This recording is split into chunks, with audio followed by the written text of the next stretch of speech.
बांकीपुर के चुनावी नतीजे आने के बाद से बिहार में चर्चा शुरू हो गया था कि तेजस्वी यादव के नेता प्रतिपक्ष की कुर्सी खतरे में पड़ जाएगा। नेताजी तो यूरोप घूम रहे हैं और लालू यादव की पार्टी नहीं बचेगी। प्रवक्ता पार्टी छोड़कर भाग रहा है, कई तरह के आरोप लगा रहा, तो एक नेता दूसरे नेता पर सियासी बम फोड़ रहा है। कोई बोल रहा है कि मुंह मत खुलवाओगे तो फिर मुंह दिखाने लायक नहीं रहोगे। बात समझ रहे हैं हम किसके बारे में बोल रहे हैं। हाल के दिनों में इस तरह के बयान सोशल मीडिया पर और मेन स्ट्रीम मीडिया पर दिखाई पड़ रहा था। कुछ पत्रकार बढ़ा चढ़ा कर भी दिखा रहे थे और लालू यादव की पार्टी खत्म होने की बात कही जा रही थी। लेकिन हम आपको याद दिलाने जा रहे हैं कि लालू यादव कोई खेत के गाजर मूली या फसल नहीं है जो आप उखाड़ कर फेंक देंगे और खत्म हो जाएगा। बिहार में लालू एक विचारधारा है और विचारधारा यूं ही खत्म नहीं होता। लंबे समय तक, एक पीढ़ी तक नहीं, कई पीढ़ियों तक याद किया जाता है। कर्पूरी ठाकुर को ही देख लीजिए। कर्पूरी ठाकुर आज भी उनके विचार जिंदा हैं, चाहे वो नीतीश कुमार हो या फिर सम्राट चौधरी या फिर लालू यादव या उनका परिवार, आज भी कर्पूरी ठाकुर के नाम लिए बिना एक कदम आगे नहीं बढ़ते। तो विचारधारा यूं ही खत्म नहीं होता। तो लालू एक विचारधारा है जो यूं ही खत्म नहीं होंगे। कई दौर तक लालू के नाम पर आगे सियासत चलता रहेगा। लालू वो नेता हैं जो गरीबों को बराबरी के हक दिलाए। लालू वो नेता हैं जो बिहार से लेकर केंद्र तक एक मजबूत बिहार के आवाज बनकर दिखाई दिए। और लालू यादव के वारिस हैं तेजस्वी यादव। तो तेजस्वी को यूं ही खत्म करना या खत्म हो जाना, ये कहना जल्दीबाजी नहीं होगा। राजद ने अपना अंदाज बदल लिया है, राजद ने अपना सोच नया कर लिया है और तेजस्वी यादव क्यों यूरोप दौरे पर गए, ये आज सब कुछ बताएंगे। और ये भी हम आपको बताएंगे कि आखिर ये खबरें कैसे मीडिया में आती हैं। ना हम भाई लेफ्ट के हैं, ना हम राइट के हैं, हम सबके हैं, इसलिए हम सबकी बात करते हैं। हाँ, कुछ नेताओं के, कुछ पत्रकारों के पास डायरी है तो कुछ के पास उड़नदस्ता खबर बताने वाले, कुछ के पास सूत्र है। लेकिन हम आपको तथ्यों के हिसाब से आपको बता रहे हैं, क्योंकि मेरे पास न डायरी है और न ही हमारे पास कोई उड़नदस्ता। जो हमें जानकारी मिलती है तथ्यों पर आधारित, हम आपको आज वो बताने जा रहे हैं और तथ्यों के साथ आपको बताने जा रहे हैं। जी नमस्कार, मैं हूं विपुल कुमार और आप देख रहे हैं सूर्य विहार डिजिटल न्यूज़। हम अपने तमाम दर्शकों से ये कहना चाहेंगे कि अगर आपको ये चैनल अच्छा लगता है, ये चैनल अगर आप देखते हैं, प्यार करते हैं, तो फिर आप इस चैनल को YouTube पर सब्सक्राइब कर लीजिए। ये आपका चैनल है, ऐसा करने में ना आपको पैसा लगता है ना मेहनत पड़ता है। अगर आप हमें फेसबुक पर देखते हैं तो पेज को फॉलो कर लीजिए। इससे हमारा खबर सबसे पहले आप तक पहुंचेगा, कोई परेशानी नहीं होगी। हम इंस्टा पर भी हैं और इंस्टा पर इसलिए क्योंकि बात अब जेनजी की हो रही है और जेनजी पूरा जनरेशन इंस्टा पर ही है। तो हम इंस्टा पर भी सूर्य विहार एक के नाम से, वहाँ भी आप हमें फॉलो कर सकते हैं। अब बात मूल खबर की, तो बात बांकीपुर चुनाव से हम करते हैं। बांकीपुर में पहली बांकीपुर सीट जो है बीजेपी के परंपरागत सीट है। बीजेपी वहाँ पर 30 सालों से, यानी कहें तो 31 सालों से नहीं हारी थी। पहले नितिन नवीन के पिता नवल किशोर सिन्हा जीतते थे, नवीन किशोर सिन्हा जीतते थे और उसके बाद उनके बेटे नितिन नवीन जो बीजेपी के राष्ट्रीय अध्यक्ष हैं, मोदी के बॉस हैं और वो कई सालों से जीत रहे थे। अब पहली बार उसके पहले वो सीट राजद और वहाँ से कांग्रेस जो है यानी यूपीए के लोग जीतते रहे, बाद में बीजेपी के परंपरागत सीट बन गया।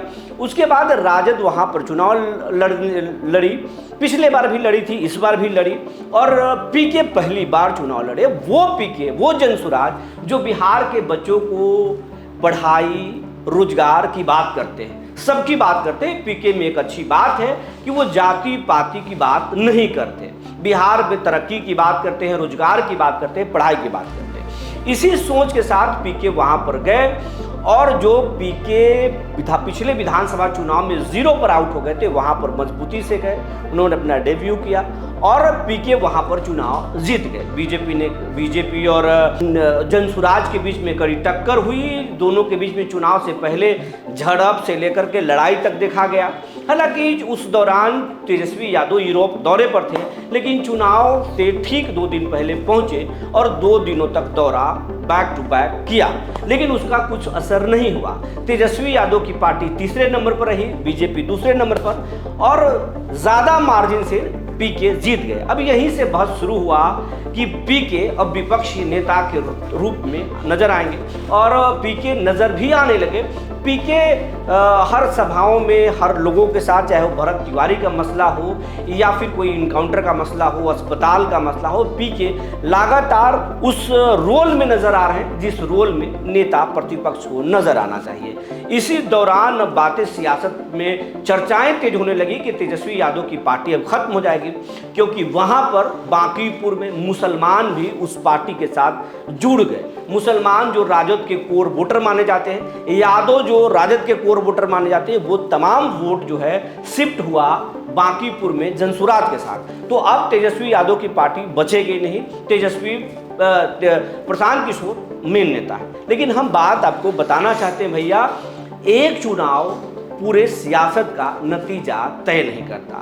इस चुनाव में अगर आप जीते हैं तो उस चुनाव में आगे बने रहेंगे, ऐसा जरूरी नहीं है। जब बिहार में नीतीश कुमार को समझा गया कि नीतीश अब यूं ही खत्म हो जाएंगे, नीतीश उतने ही मजबूती से सियासत में लौटते थे। नीतीश के करियर को आप उठाकर देख लीजिए, यूं ही इसी तरीके से नीतीश 20 सालों से अधिक समय तक उनकी पार्टी सत्ता में रही, अपने हिसाब से नीतीश कुमार जी सरकार चलाते रहे। अब इसीलिए ये कहानी हम ये समझा रहे थे कि लालू यादव की पार्टी, तेजस्वी यादव की पार्टी, राजद यूं ही खत्म नहीं हो जाएगी।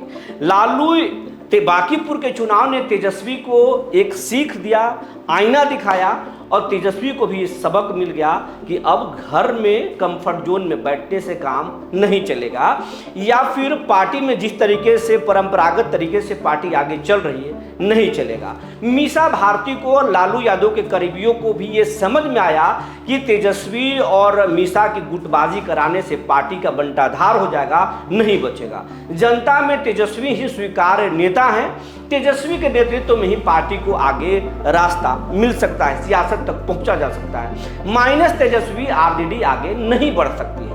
लिहाजा तेजस्वी यादव के नेतृत्व में पार्टी ने फैसला किया कि अब तेजस्वी के चेहरे को आगे बढ़ाकर आगे चलना होगा और मजबूत विपक्ष का चेहरा बनना होगा। तो लालू भैया कोई साधारण नेता तो है नहीं। हमने आपको बताया लालू एक विचारधारा है, आज भी गरीबों के सबसे बड़े पसंद है। मान के चलिए अगर कल के डेट में अगर सम्राट चौधरी को भी बीजेपी में कुछ खुन्नस हो जाए तो आपको सम्राट कहाँ नजर आएंगे, या सम्राट के साथ कौन नजर आएगा? यही आरजेडी आज आपको बता रहे हैं। नीतीश कुमार तब कमजोर हो गए या फिर उनकी सीएम की कुर्सी पर खतरा पड़ गया जब तेजस्वी यादव या आरजेडी कमजोर पड़ा। इसीलिए नीतीश नहीं चाहते थे कि इतने कम उन्हें सीट मिले। अगर आज तेजस्वी यादव के पास सीट सरकार बचाने भर होती तो नीतीश कुमार बिहार के सीएम होते। समझ लीजिए कि ये खेल सियासत को समझिए। कभी बीजेपी कभी भी सम्राट नहीं चाहेंगे कि आरजेडी खत्म हो जाए, क्योंकि पीके के बारे में सम्राट को पता है या बीजेपी को पता है। सम्राट पीके के पास जो वोट बैंक है वो तमाम जातियों के है और अब अगड़ी जाति उनके साथ शिफ्ट हो रहा है। इसीलिए तेजस्वी यादव ने अपना दाव बदल दिया है, रणनीति राजद बदल दिया है। तेजस्वी के पास एमवाई के साथ साथ अब अगड़े जातियों का भी सपोर्ट मिल रहा है। जिस तरीके से मुसलमान ये सोचते हैं कि जो बीजेपी को हराएगा मुसलमान उसके साथ जाएगा, ये हम नहीं बता रहे, इस तरह के रिपोर्ट किए जाते हैं। अब उसी तरीके से कुछ हालत बिहार में अगड़े जातियों का है। जिस तरीके से सवर्णों का अलग बैठक हो रहा है, सवर्णों के विरोधाभास देखा जा रहा है, उस तरीके से तो यही नजर समझ में आ रहा है कि सवर्ण अपने कोर पार्टी से, जहाँ से जिस विचारधारा से आते हैं, खुश नहीं है। तो बिहार में बहुत कुछ बदल रहा है, विपक्ष के वापसी शुरू हो रहा है, ऐसे लोग चर्चा कर रहे हैं। लेकिन इतना कमजोर बीजेपी को भी समझना मूर्खता होगा। सम्राट यूं ही सम्राट नहीं है, सम्राट के भाग्य में कुछ तो है जो लोग नहीं चाहते थे, बावजूद सम्राट बिहार के सीएम बन बैठे। और वो सीएम जो बीजेपी के पहली बार इतिहास में पहले सीएम बनने का गौरव हासिल किए। तो बिहार में बहुत कुछ रोचक होने वाला है, लेकिन अंत में इतना बताएंगे, राजद मजबूत वापसी करेगी। तेजस्वी का सीक्रेट प्लान है जिसमें एमवाई के साथ साथ अगड़ा भी शामिल होगा। तेजस्वी के नए प्लान से सम्राट भी हिले हुए हैं और पीके के खेमे में भी मंथन जारी है कि अगर लालू का विरासत अगर कमबैक कर रहा है तो फिर खेल आसान नहीं होगा।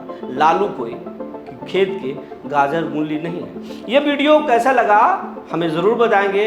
तब तक के लिए धन्यवाद। अंत में आपसे अपील कर रहे हैं, इस खबर को ज़्यादा से ज़्यादा शेयर कीजिए ताकि हर लोगों तक पहुंच सके।